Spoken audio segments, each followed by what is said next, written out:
Thank you, Andy. Good morning, and thank you all for being here.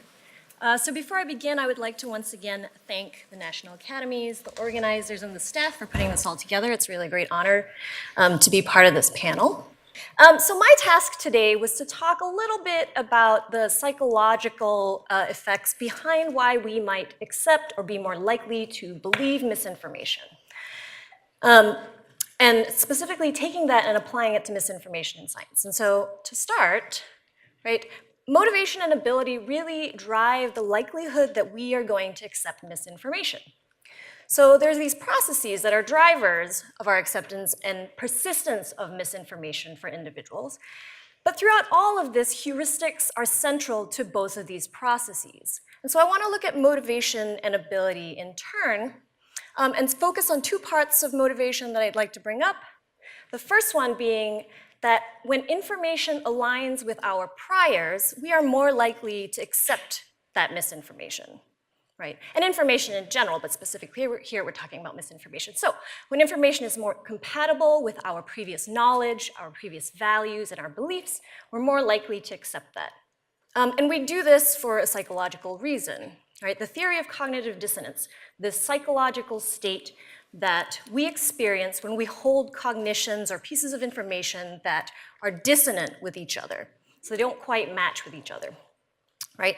And in order to ease this state of cognitive dissonance, to alleviate it, and we're motivated to alleviate it, we can do one of two things, or we can do both things. Typically, we do both things. The first one is selective exposure, right? Through confirmation bias, we seek out information that aligns with our priors. And we perhaps also avoid information, right? Through defensive avoidance, we avoid information that we anticipate is not going to match. The other thing we do is motivated reasoning. Mike this morning mentioned motivated reasoning. A couple of our other speakers have alluded to it. We also know this is bias information processing or goal-directed information processing, where we assimilate information in a biased way, right? Again, this idea that priors affect how likely we are to accept information, but there's also disconfirmation bias that occurs here. When we anticipate that information is unlikely to match with our priors, we are better at counter-arguing it, right? And as we've heard, this is sort of most obvious in people who are more sophisticated and able to counter-argue this information.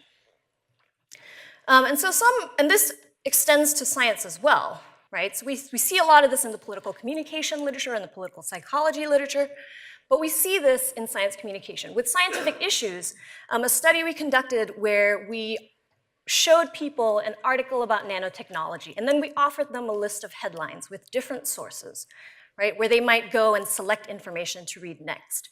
And what you see here is a selection rate, so the likelihood of selecting any one of these outlets on the y-axis, and then political ideology on the bottom. And lo and behold, unsurprisingly, right, there are partisan sources even for science information. Okay. We see very divergent trends here. So this happens with science information as well, selective exposure.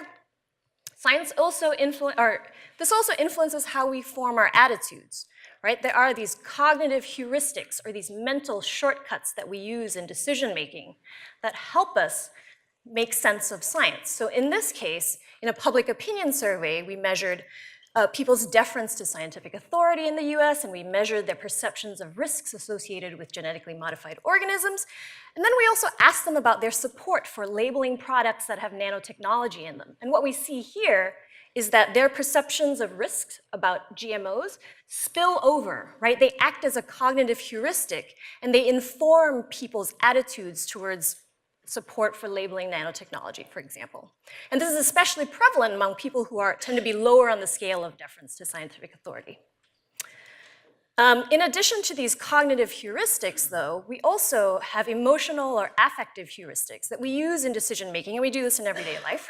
But this also applies for science, right? In an experiment where we showed people news articles, informational articles designed to elicit disgust or not, those who were in the disgust condition, unsurprisingly, felt more disgust when they read it, especially when it focused on humans, right? And this increased people's perceptions of risk.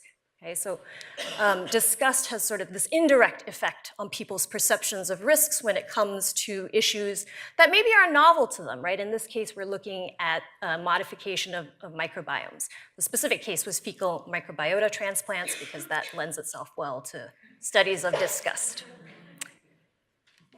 So the second thing in motivation that I wanted to touch on is this idea of perceived social consensus. And we've been talking a little bit about this all morning already through thinking about network analysis, right? But this idea that we are more likely to accept misinformation, it is more likely to persist when others who are like me, right, accept and believe that misinformation. And so what we see, most of us go online for science information. And what we see online often looks something like this, right? These snippets of information that come to us with these metrics, these normative, social normative cues already associated with them, these likes and retweets.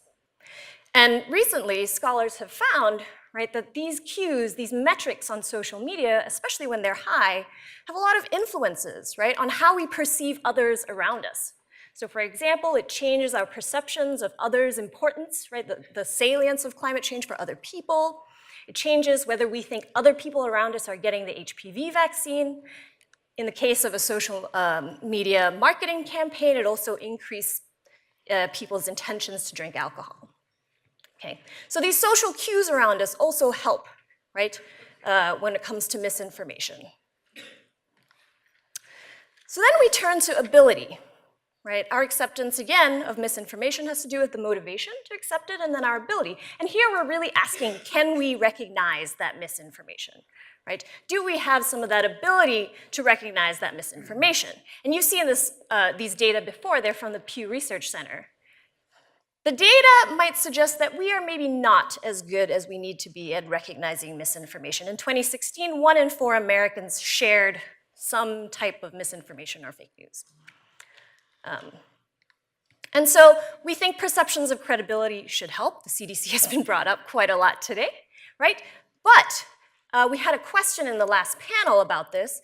The heuristics that come into play when we think about motivation also affect perceptions of credibility, right? And so we also kind of go and engage in biased information processing or motivated reasoning when it comes to assigning perceptions of credibility and expertise to different sources. And so, which sort of brings me to the working around misinformation, which is in my title.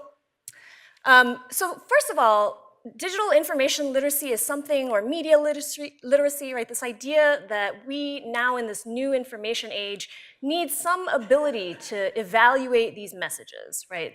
The definition of digital information literacy is much broader than just evaluation, but what is really concerning to us when we're talking about science misinformation is sort of the ability to evaluate the quality of these messages, right?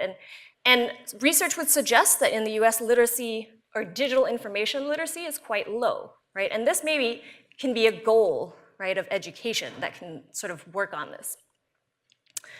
The other thing is thinking a lot about sort of the message and the communicator. I think we've heard a little bit today about sort of what the science of science communication can do for us, right? These ideas that research and practice should be spaces that talk with each other, right? And research-practice partnerships are sort of the way to move forward, thinking about how we can craft messages based on empirical evidence, using strategic techniques that we learn from communication, and think about who our communicator is, right? Source likability, for example, has been linked to perceptions of credibility. What I hear quite often is that, well, scientists aren't really quite human, right? We're not very warm people. And so one of the things we might think about is how can scientists sort of confer more likability upon themselves as communicators, right? And not just scientists, any communicator. And the last point here, we can really only start to think about strategic communication in terms of messaging and our communicators if we bridge and have this iterative process that Dietrich referred to earlier, right? This iterative process between the practice and research interface. And so hopefully I've provided you a little bit of food for thought and some background for the discussion on the panel today. And with that, thank you very much.